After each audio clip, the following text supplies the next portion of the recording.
Hello everyone, চলে এসেছি আবার একটি নতুন মিনি ভ্লগ নিয়ে। আজকে বিকালে দাদা আমায় বললো চল বুনি একটু বাগানে যাই, ওখানে অনেক কুল হয়েছে। আর ওখানে এসে দেখি আমাদের গাছে তো প্রচণ্ড পরিমাণে কুল হয়েছে, আর এই দেখো কুলগুলো কত বড় বড়। তারপর তো দাদা গাছে উঠে পড়লো, আর গাছে উঠে কুল গাছে নড়া দিতেই তো ঝরঝর করে কুল পড়ছিল। তারপর আমরা কুল পেড়ে চলে আসলাম বাড়ি। আর বাড়ি এসে মাকে দেখাতে মা বলছে, কুল পাড়তেই যখন গেছিলে ওখানেই তো আমাদের জমিতে পালং শাক আর ধনেপাতা দিয়েছে, সেগুলোও কিছুটা তুলে আনতে পারতিস। আর মা বলতে আমি আর দাদা আবারও চললাম জমির উদ্দেশ্যে। দেখো এই রাস্তাগুলো দিয়ে হাঁটতে আমার ভীষণ ভালো লাগে। আর ওখানে গিয়েই তো প্রথমে আলু জমিতে গেলাম, আর ওখানে গিয়ে দাদা দেখছিল যে জমিতে আলু ধরেছে নাকি।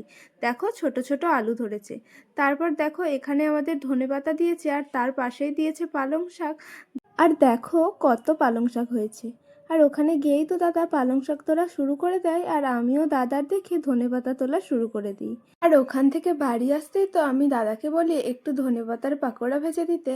আর আমি বলবো দাদা ভাজবে না তা আবার হয়, আর দাদা সঙ্গে সঙ্গে আমাকে ভেজেই দেয়। খেতে কিন্তু ভীষণ সুন্দর হয়েছিল। চলো ভিডিওটা এই অবধি, দেখা হচ্ছে অন্য কোনো ভিডিওতে। বাই।